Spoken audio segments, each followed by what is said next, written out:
I grew up on, like most guys my age, grew up on Smokey and the Bandit and Burt Reynolds, and just falling in love with the Trans Am. You either kind of love the Charger, or you love the Trans Am, or you love the Mustang. And this car just called to me. Like it was something that I just fell in love with immediately when I saw it.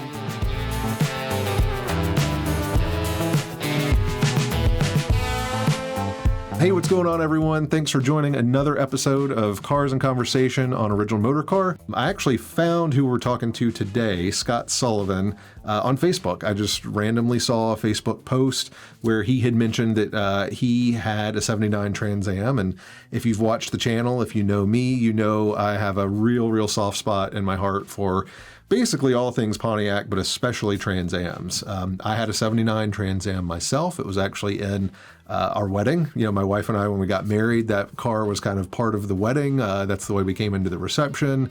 So when I saw that he had been saving his 79 Trans Am, which actually turned out to be his first car. He's been saving it all these years, and now he's going to embark on a restoration project for his 79 Trans Am, which I thought was super cool. A lot of people say if they had the foresight to save their first car, especially if it was something cool like a 79 Trans Am, and just hang on to it, I think everybody would. So we've got Scott on today to kind of tell us a little bit more about his first car, what his plans are, and just kind of tell us the whole backstory. So Scott, how's it going? Drew, how you doing, man? Thanks for having me on.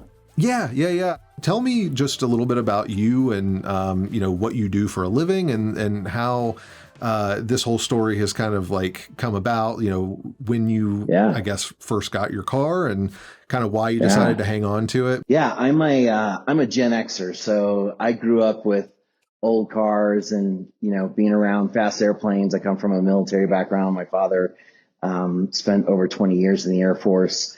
I joined the Navy in 1990 and then ended up buying this car in 1992. February of 92 is when I bought it. But I currently own a company called Jet Brands where we do aviation themed events. And then we also help air shows enhance their VIP experience through event work. Aviation's been a passion of mine since I was a kid. And it's a way for me to stay involved in aviation. I'm still active in the military.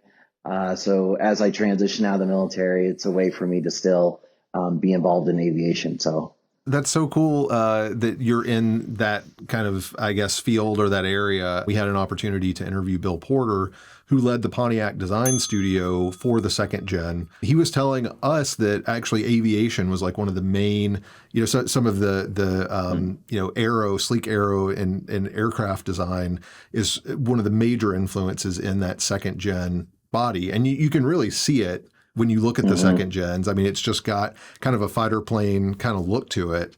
And that actually continued on to the third gen. Of course, the third gen got a little more angular and sort of went into the 80s kind of, F-14 Tomcat kind of inspiration.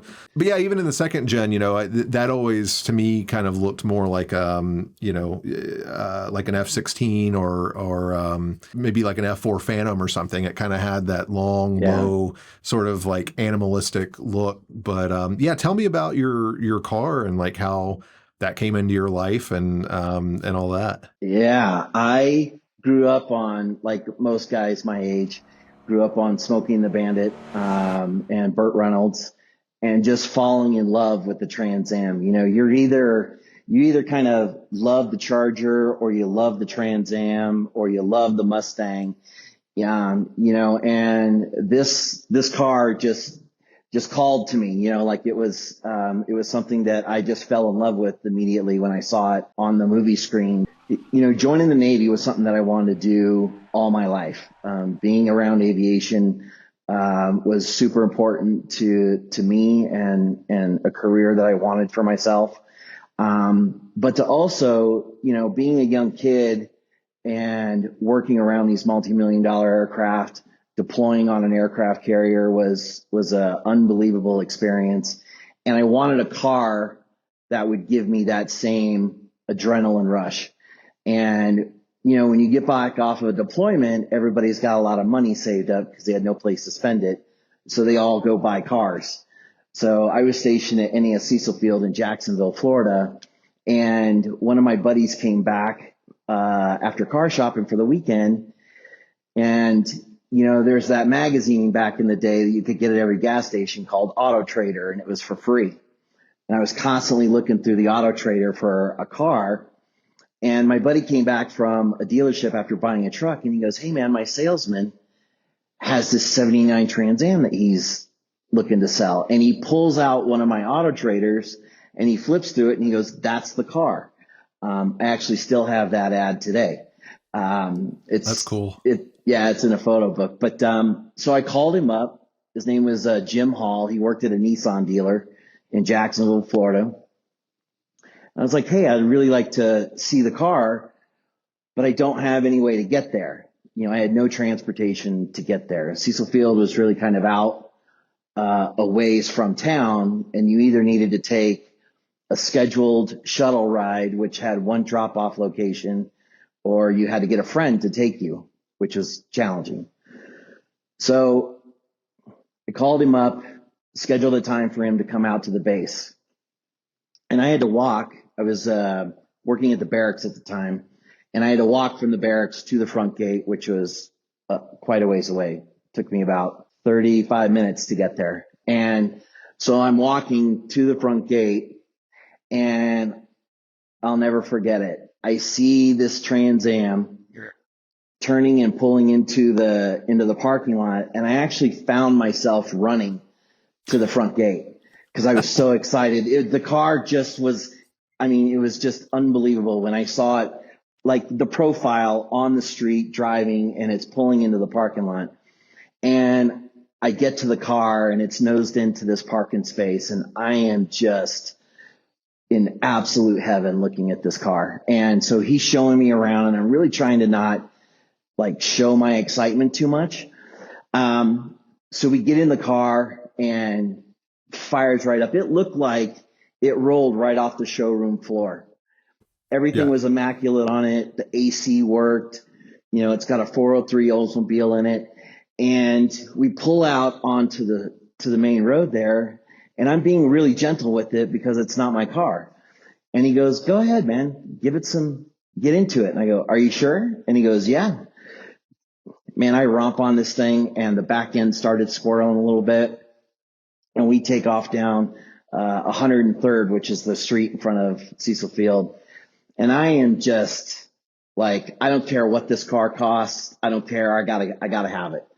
So we turn around and pull back. And at the time, I had a certificate of deposit that was maturing in February. And this was roughly January timeframe that I met with him. And he was nice enough to let me have the car until the CD matured, and then I could take the cash out to pay him for the car. The car was $2,500. So he kept it insured. He let me drive it for a couple weeks, and I didn't feel right about it. So I gave it back to him because I didn't want to wreck the car. So I gave it back to him until I could pay him. And when I paid him for it, signed the title over, and it was mine. I ripped up and down the streets of Jacksonville, Florida for several years in this car. I love looking at it. I love taking care of it. I loved everything about it. It was just, one of those experiences that, is really a part of my life. It's a part of my my young, 20 years of age time frame. But I just I could never see myself parting with it. Yeah, you probably lost any negotiation ability when he saw you running toward it. Yeah, to exactly. meet him. He probably knew that okay, this guy wants it. Man, that's so cool though that he was willing to just let you have it, keep it insured under his name. I'm sure he could probably see. I'm sure he could probably see a little bit of himself in you. Like when he first got it. That I think people who are car people, they recognize and appreciate other car people, whether you knew you were a car person at that point or not. He knew that you loved this car, I guess. Well, what was really impressive with him is that He bought a 69 GTO Judge when he was 16 years old, and he still had it. He actually drove it to the dealership, so that I could see it at one point. But I could never see myself parting with this car. There were moments in my life where I thought I was going to lose it. And then I also had lots of people chirping in my ear about getting rid of the car, and I just would never do it. And so, people look at these cars as a dollar amount, like, oh, it's not worth that much, but it's priceless to me, and it doesn't matter to me what it's going to cost to get it to where I want it to. I just want to drive it again. It's more than just the car. It's the memories. It's that time of life. I mean, my first car was a 1987 Nissan Maxima. Not nearly as cool as a 79 Trans Am, but to me, that was my first taste of freedom. And I've looked, I sold that car when I was in college, and it was time. I mean, the speedometer didn't work anymore, and it was a digital gauge cluster. So the late 80s, everything was going digital because that was high tech. So it was like this little digital ramp that would go up and show you your speed, and it had the numbers and kind of the digital time face. And that went out. It was going to be like $300 or $400 to get a new speedo display for it, and it was leaking a lot of oil. So let it go. And in a couple of years past, a couple of years prior to now, I've kind of looked for them online, and they're hard to find just because people used them and got rid of them, and there's not that many of them that are left. Thankfully though, like I said before, thankfully there are folks that like you that kind of had the foresight and the ability to put it up and save it, because seeing these cars at car shows, seeing them on the road, anytime I get a chance to glimpse a second gen, Firebird or Camaro F-body on the road, I just like stop whatever I'm doing and just stare at it because it's a beautiful car, and that's completely separate than the memories it represents to you and the time you probably had in that car. Yeah, I definitely. I've got some great memories in this car. I dodged the police twice in this car. I used to race guys up and down the street in Jacksonville. They had a car club, and Friday nights and Saturday nights they would all gather in this parking lot, and they would race up and down the street. Now, this is just a stock 403 Oldsmobile. There's nothing, it doesn't have a cam or anything like that in it. And so, it held its own. It did all right. I mean, there are several moments where I got my lunch eaten. But it's just a lot of fun. It was a great car. And in Florida, having working AC on a car like this was, the biggest luxury you could have, Yeah. Tell me the story. Tell me some of these stories of running from the cops tell me all the details. Like, I want to know, what led up to it and how many times it happened. Tell me a story. So one of them, I was having a electrical problem with the car. The lights weren't working except my brake lights and the high beams. And late one Saturday night, I was leaving a friend's house, and I had the high beams on. None of the interior dash lights worked, so I couldn't see any of the instrument stuff. And I didn't know what the problem was. And I was really young, and this was actually one of the first cars I ever worked on, because I didn't have that kind of background. So I remember pulling up to this light, and there's a cop car in a gas station across the street, and the cops were getting fuel for their car, but they were standing there looking at me. And the gas station's here, and then there's a line of trees right here. So the minute I turned left, I kind of had my foot tapped on the brake light so that the lights were on.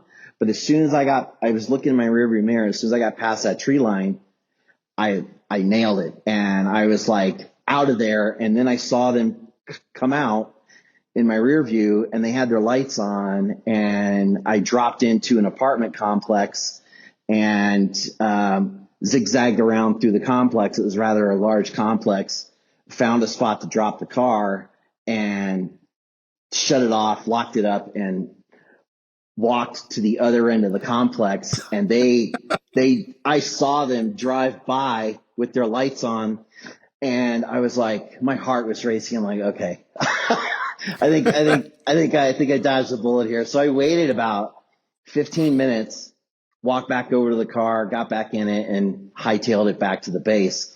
And that was a far drive because Cecil Field was out in the middle of nowhere, and so I had a long way to go with this electrical problem on my car. So that was the first time, and then the second time, I used to come out of the base at Cecil Field there, and it had a really sharp.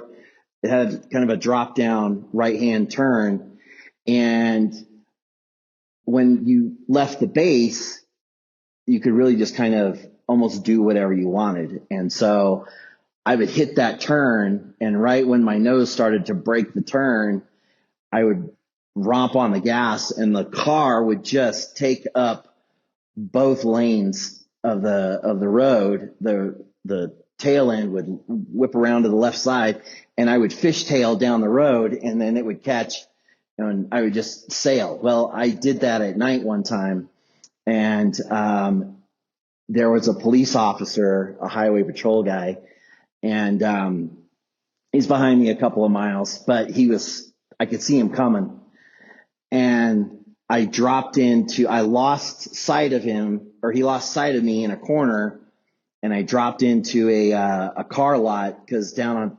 103rd they had a lot of buy here, pay here car lots, and just places to rip off military members.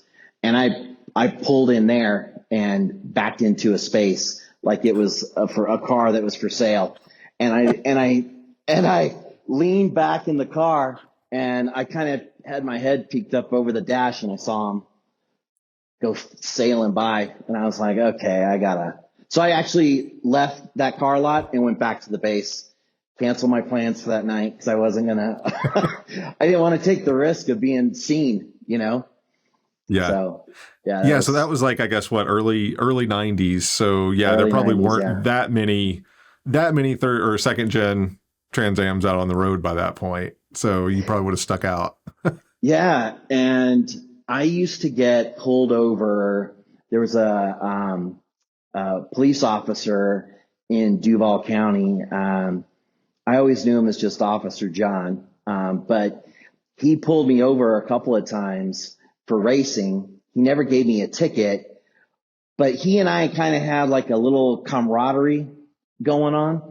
And so occasionally he would pull me over when I had a friend in the car, and he'd come up to the car, and back then they would always have somebody else on the back side of the car as well. So they always had two people with them. So one person would approach the driver, and the other person would stay on the passenger side in the back. And anyway, he'd come up to the car, and he'd just be like, "Sully, what are you doing?" I was like, "Officer John, how's it going, man?" I'm like, "You're not going to write me a ticket tonight, are you?" And he's like, "No, but dude, stop doing." I'm like, "I'm not going to stop, but I'll be careful." And he's like, "Okay." And so he and I just had this camaraderie. It was actually pretty funny.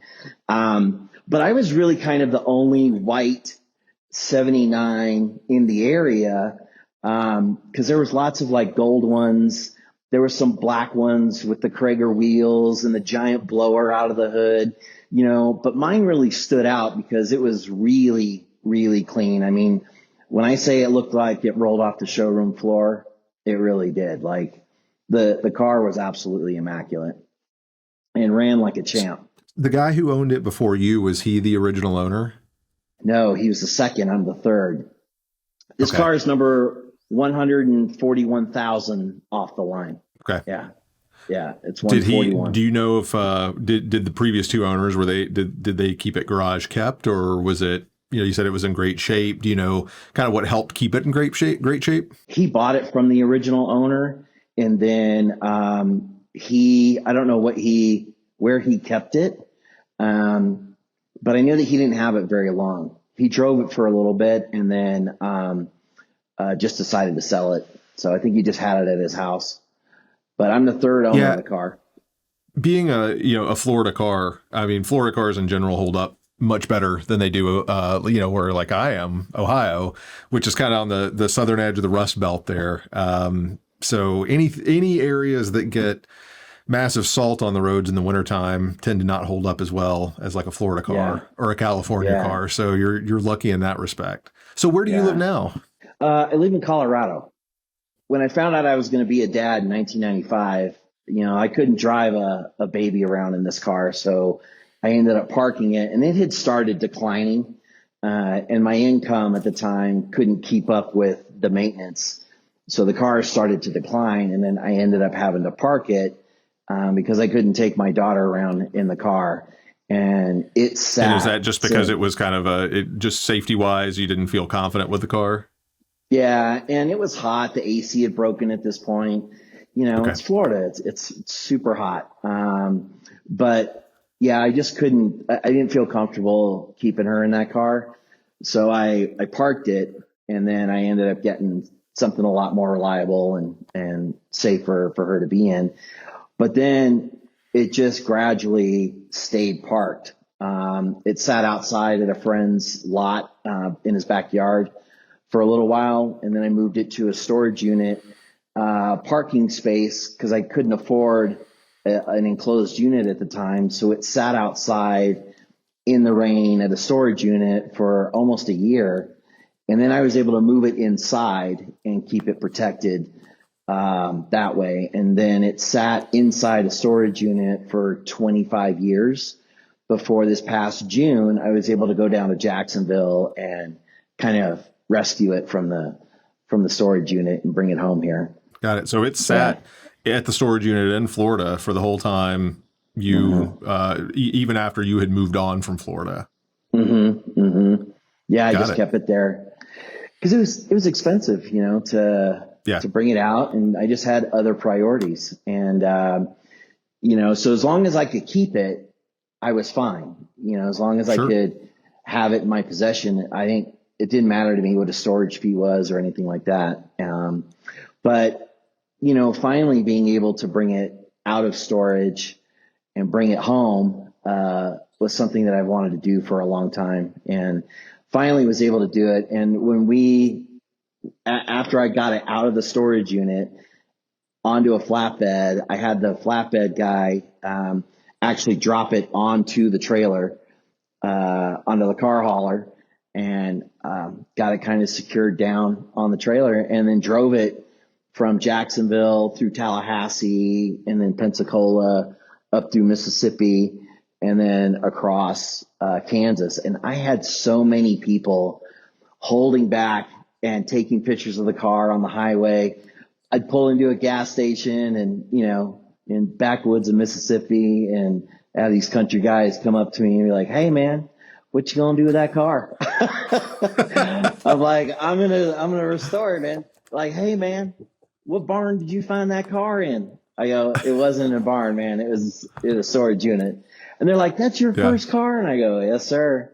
They're like, "Man, I wish I had my first car." But I got to tell you, I stopped in Mississippi at this place to go grab some lunch. It was at a really popular high traffic mall, and I was at the back of the parking lot, with my U-Haul and the car hauler.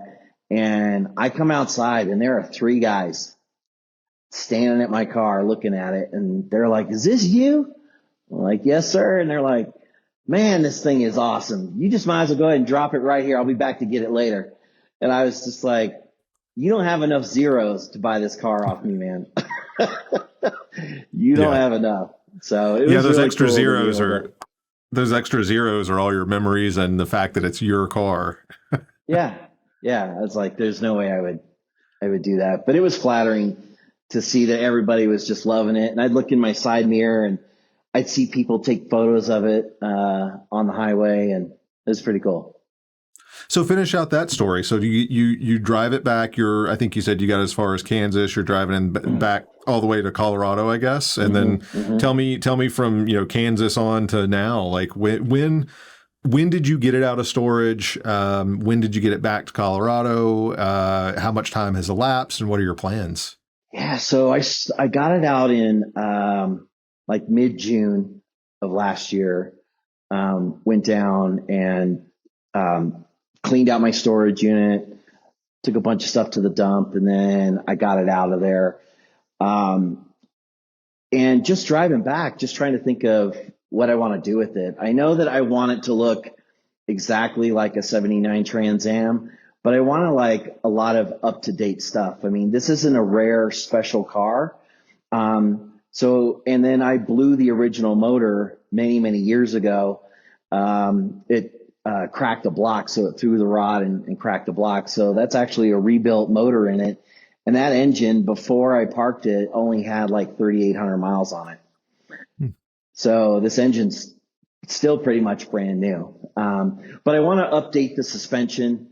I want to get rid of the leaf springs. And, you know, I've debated on if I'm going to keep the engine stock or put an LS motor in it or do something different. Is it still for the old 403, same engine, just rebuilt? Yeah, same engine, okay. Transmission, rear end, all that kind of stuff. And I thought about just keeping it all original as far as the drivetrain goes, but definitely want to upgrade the suspension, kind of bring the interior a little bit more up to date. But there are a couple companies. So there's a company in Nebraska that all they do is restore Trans Ams. And I thought about just towing it out there and letting them have it for a year. Give them some money. Is that Dave Hall out at Restore a Muscle Car? Yeah. Yeah. Dave's a good friend of mine. Is he? Yeah, you wouldn't be making a bad decision if you gave it to him to restore. I mean, there are talented people all over the country, all over the world that can restore them, but I am convinced that nobody knows those cars better than him, and no one knows how to bring them back to life better than him. So I've been following him for quite a while. I've just been super impressed with their shop. Yeah, I would love to meet that guy. And you know, to have somebody like that knows and cares about this car as much as I do, instead of just treat it like, you know, oh, hey, here's another car that we're going to do. Like, I want them to keep some of the historic value, but I really want it to just rip. And when updating and upgrading the suspension is going to be key, you know, for some of that stuff. But I love it when you sit in it, you know, how you feel when you sit in the car, and it just kind of becomes, you know, not really a part of you, but you just feel comfortable in it. And it's just something that you just want to drive a lot. And it probably takes you back to a period of your life that was exciting. And you know, I think we all have that connection when we first got out on the road. Whatever it is you're driving, that represented freedom. You know, that was kind of like our first taste of like being able to get out, go where we wanted, when we wanted, and we didn't really have to answer to anybody at that point. Like we could, you know, even if you know, like with me, I was still living with my parents when I got my first car. So I could go wherever I wanted. Now I might tell them I'm going one place and go another, but when you get behind the wheel and you get out and you on that open road, you can go wherever you want, and that's an amazing feeling. Yeah. I know. The longer we all get further down the road in life, we kind of forget that. You know, we forget how exciting that was. Yeah, I know. I got so many compliments driving this car all the time. But I do want to add some security features to it to keep it from being stolen, because now I'm at that stage where I'm like, man, I don't want somebody to steal this car if they like it. So what things can I put into place to keep them from taking it? You know, so probably do some things like that, you know. Do you want to, I'd seen some posts from you where you said that, you know, you're definitely not going to be getting it out in the snow anymore once it's restored. Do you want to, like, do you want to use it as a driver? Like in nice weather, do you want to just take it to car shows? Do you want to put it in the middle of a luxury garage and just look at it? You know, what are your plans once you get it restored? No, I want to drive it. I want to drive it as often as I can. I definitely want to take it up to the mountains. You know, just take some photos of it and just enjoy it. You know, it's made to be enjoyed, and I want to enjoy it for as long as I'm here. And then after I pass, it can go on to somebody else. You know. So you said you had a daughter. Do you have any other kids? No, just one daughter. Okay. Yep, Does she have any? 28. Does she have any interest in one day maybe inheriting it? What's her thought on it? No, she could care less, like most kids. Sure. I'm restoring Yeah. I'm restoring my first new car with my son. That's going to become his first car. He's driving Nice. my truck right now until we finish the restoration, but that's going to be his car. And it's kind of the same with him. Like, he doesn't care. He just wants it to get done. And I'm just like, oh, but we can do this and we can take some extra time and polish this up. And he's just like, yeah, whatever. Just tell me what you want me to do. Yeah. There's a lot of kids nowadays that don't really ever care to drive. And Yeah, and when we were growing up, that was really kind of the only way you could ever do anything because your parents weren't taking you to school. It's like, figure it out. I got to go to work and pay these bills. So get on your bike or walk or call a friend or whatever you yeah. got to do. And It is I weird. think it, I think the phone has like replaced that first bit of freedom. yeah, When kids yeah. every kid wants a phone now instead of a car. Yeah. It's I wild. mean, I remember when I got my license, it was like, hey, we're out of milk. Can I go to the store? Every excuse I could get in the car, I was doing it because I wanted to drive. It was a lot of Sure. fun. It was a lot of fun. And then, 100%. moving out of the house after I graduated high school and joining the Navy and, you know, being able to buy my first car and, it was empowering. Absolutely. But Absolutely. yeah. So what do you think that once you get that car restored and you get it out on the road and you can share it with people, what is that what will the significance of being able to do that in your personal life, feel like? I mean, you haven't done it yet, but what can you imagine that'll feel like? Will that kind of like tick a big box that's been left empty for a while? Does that close a chapter or does it open a new chapter? Like what do you think it's going to make you feel? When you drive down the highway and you see like an old Studebaker or an old, F-100 truck that's done up nice, I just want people to appreciate the car. And I see a lot of older things coming back into popularity where they're taking old body styles of trucks and cars and updating the entire guts of them. So, brand new engines with electronic fuel systems and all this stuff that's in them because there's that nostalgic feel and that cool factor of older vehicles that people are attracted to. And I think now more than I've seen it a lot lately now, where people are just drawn to vehicles like that. And so when this car is done and they see it out, like I want them to appreciate what it is and, kind of what it meant back in the day. Everybody constantly looks at the Trans Am and be like, is it a Bandit?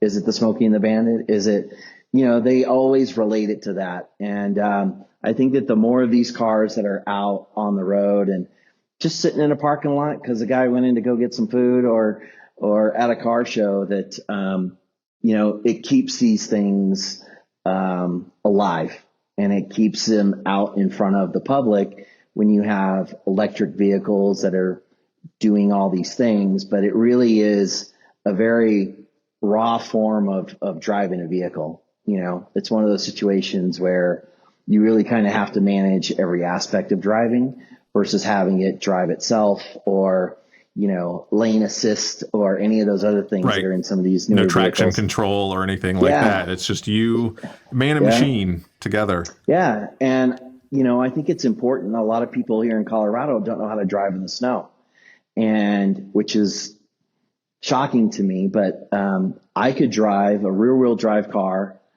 in the snow, and do it well and not really have a problem. And it's only because I taught myself how to do it in a parking lot full of snow in a car that I was just learning how. And it really teaches you how to know when your car is actually going to break loose and you're going to lose control of the car.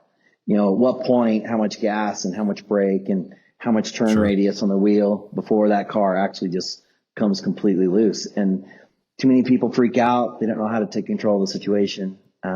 But with these vehicles, you had to.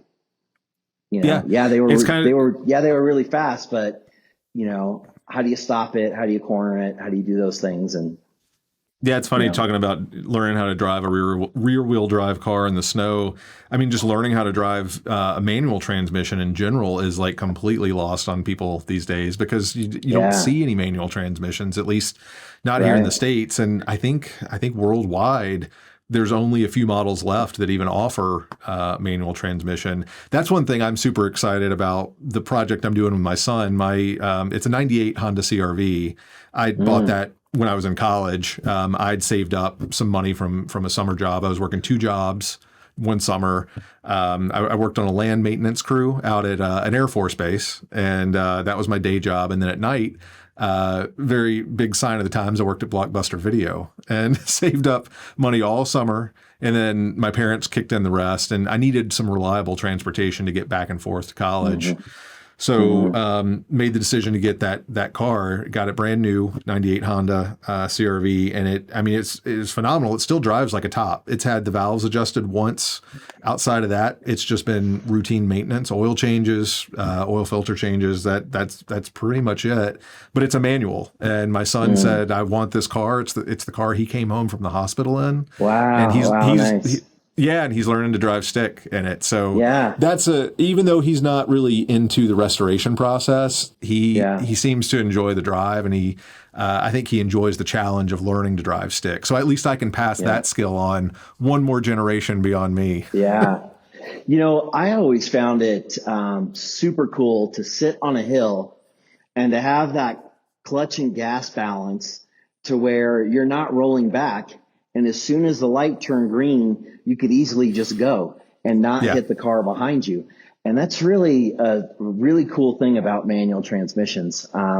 Plus, you know, you're not wearing down your brakes, especially in Colorado when you're coming down the mountain. You really are using the transmission and you're listening to the car. You're being forced right. to listen to the RPMs wrap out and, you know, really understand what your car is doing. And if you could do that, you can drive anything. And it's really, a really, empowering skill that you're teaching them. And you're right. It's lost.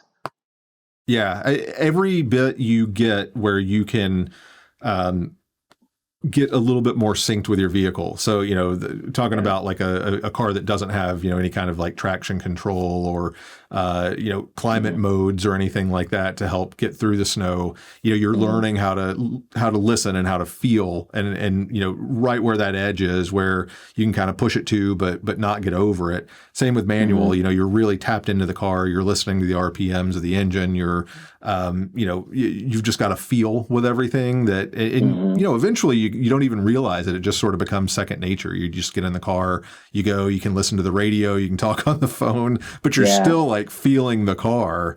Yeah. And yeah, unfortunately, with the advance of technology to make cars, I guess, quote, better and safer. And I think cars are definitely safer, but unfortunately, a lot of that art of driving and just that connection that we have with our cars is sadly going. So when I hear Mm-hmm. stories like this, where you're bringing back a car that you can actually have some fun in and connect with fully, Yeah.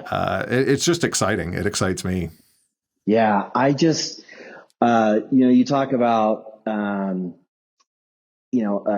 a feeling about the car. It's just, I don't know, man. I just really enjoy the experience. The driving experience of the car, and I enjoy the reaction that people get when they look at it. And then when they ask me about it, and I tell them that it's my very first car, they're shocked about it that I still own my first car. And then they're like, man, I wish I had my first car. My first car was this. And you just get into a conversation with them about it. And, it gets you introduced to some strangers and, they see something that brings them back to their day as well. And, yeah, it's awesome. So Yeah. I can't wait to, get back behind the wheel of this thing. Well, when you get it all restored and it's picture perfect, I want Yeah. to talk again, and I want you to show Yeah. us, everything you've done. I have Take you us for out a and shoot ride in some it. video. Yeah, no, Yeah. I'd happily hop on a plane and come on out. Before Yeah. we wrap So, out, tell me a little bit more about your military. What made you want to get into the military? What your path was there? Just give me a little bit more background okay. on that. Okay. I was Camera at 10 years once. old. I was living with my dad and my stepmom in Omaha, Nebraska, and we went to what was called an open house, where it was not an air show, but they just had static aircraft around the base. And I remember going there with them, and they had an open cockpit and an F-4 Phantom. So I climbed up on the stand. The pilot was there, and I sat inside this cockpit. And I remember the feeling I had where I never, like, I felt at home. I felt like I belonged there. I felt like it was something that I needed to do. And he took a Polaroid photo of me, which I still have. It's actually on my desk. But I have a photo of the moment that I fell in love with aviation. And there's not a lot of people that can say that. They either fell in love with aviation because they saw the Blue Angels, or another air show performer. And that's how their path kind of started, was at an air show. Mine was actually started by sitting in an actual cockpit. So from there, I just kind of always loved aviation. My father, was in intel and imagery. And so he used to look at film, that he would have to process, and he'd have to basically identify equipment or aircraft that could be hidden somewhere. And, this is back during the Vietnam era of, of imagery. And I was always impressed with the fact that he could look up in the sky and tell me what type of airplane that was. So I would take books and I would memorize shapes and images of aircraft, and just in these books, I try to understand what they did, find out what my favorites were. I was always kind of more of a Navy guy than I was an Air Force guy. And then Top Gun came out in 1986, and I got really super motivated at that point to join the Navy, and knew exactly that that's what I was going to do. So I joined the Navy out of high school, and I initially didn't get. I wanted a squadron type job like airframes or avionics or something like that, and I didn't get that job, so I had to go in undesignated, which means I just kind of rolled the dice and see what the Navy was going to give me after boot camp. So once my boot camp was over, went to Naval Training Center in Orlando. And once my boot camp was over, I got assigned to an F-18 squadron out of Jacksonville, Florida.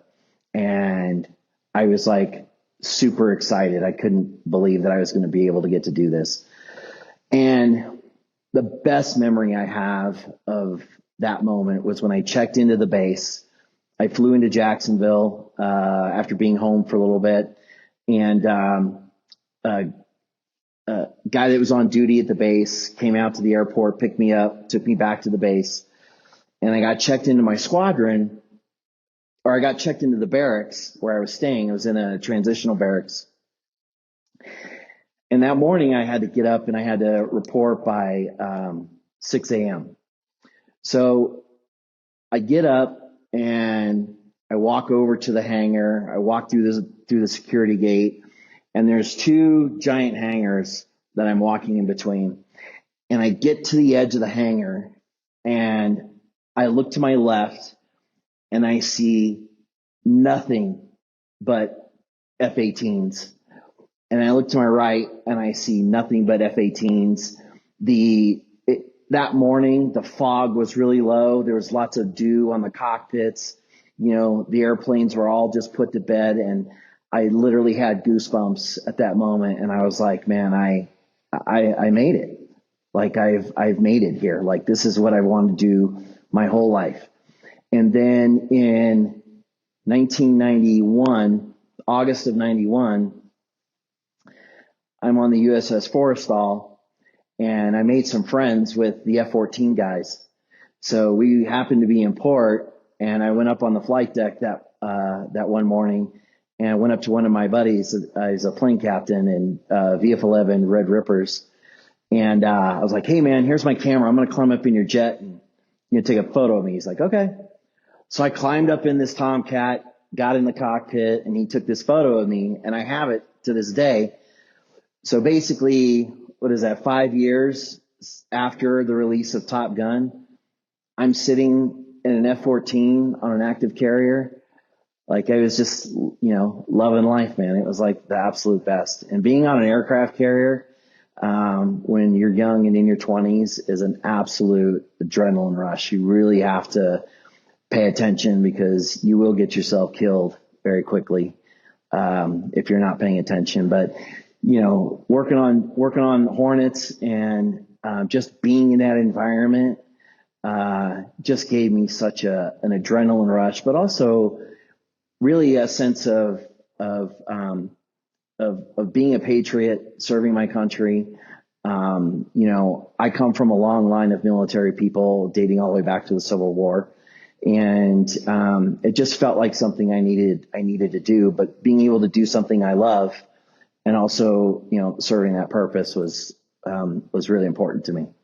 That's awesome, man. Well, yeah. I'm so glad that you have been able to live your dream. And, everyone should be so lucky to be able to live your dream, do what you want, the things that excite you when you're young, pursue those and do that and get close to that for a living. That's great. And I'm super thrilled to hear that you're going to be able to fulfill your dream of restoring your car and getting it back out on the road. What an awesome story. Yeah. Thanks, man. The military, I have friends of mine that are closer to me than some of my own family members. They are family to me, and I've been friends with them for 30 years, and I wouldn't have known them if it wasn't for the military. And I'd gotten out of the Navy in 99, and I was out for quite a while, like almost 10 years, and I missed it. And I really wanted to be in pointy nose aviation, and I really wanted that structure, that camaraderie that you get from being in the military. And aircraft maintainers are they're a rare breed, and they are they can be foul mouthed and crass and smart aleck, but I love these people. They're some fantastic folks to be around.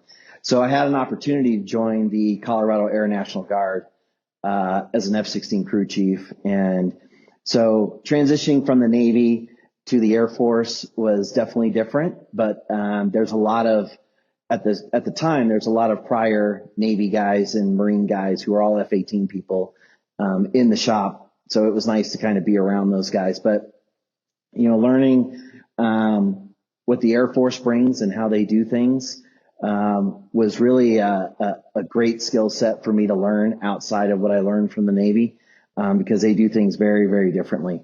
But I've been a part of the Guard since 2010, and I just absolutely love the group of folks that I get to be around. And being around those jets is really empowering too. So right on. Yeah.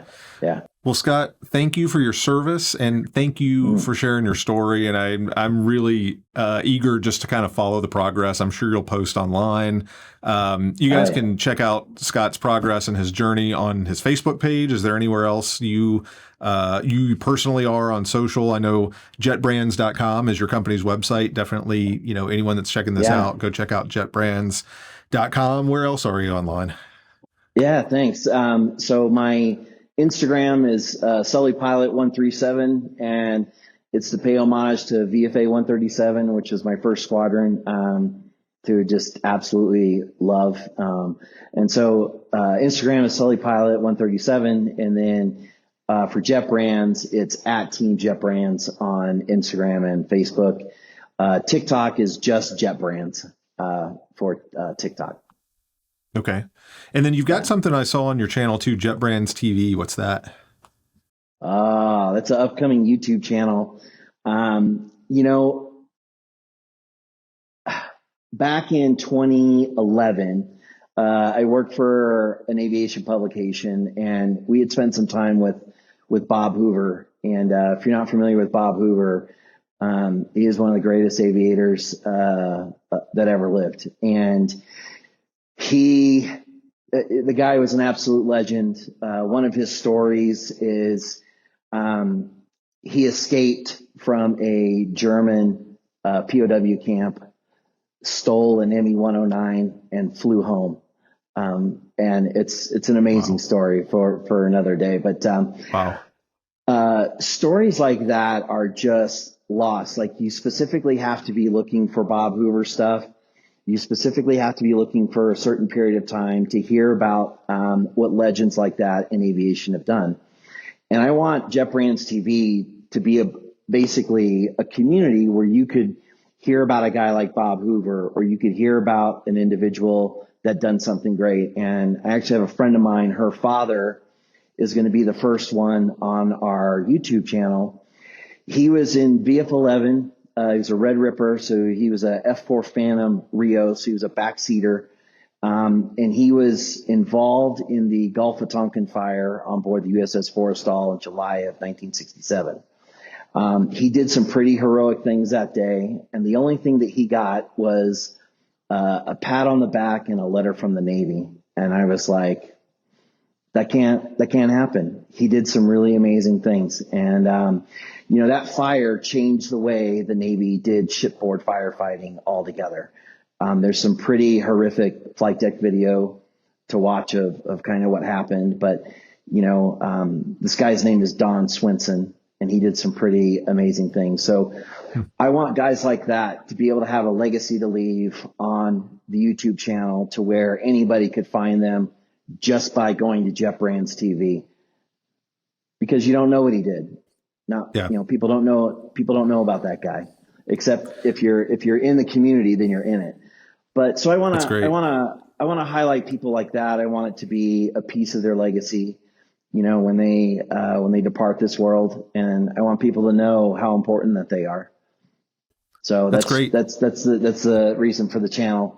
And it's awesome. Coming soon. So, yeah, that's great. I mean, the sort of our byline for Original Motorcar is driven by story, because story is important. That's what we pass down to the generations after us. We get to share our experiences. So, we'll definitely check that out. So if you're watching this, check out scottjetbrands.com. Check them out on Instagram, Facebook, and then Jet Brands TV is coming soon. So Scott, thanks again for your time, man. And I just can't wait to continue to hear the progress and see the results once your baby's restored.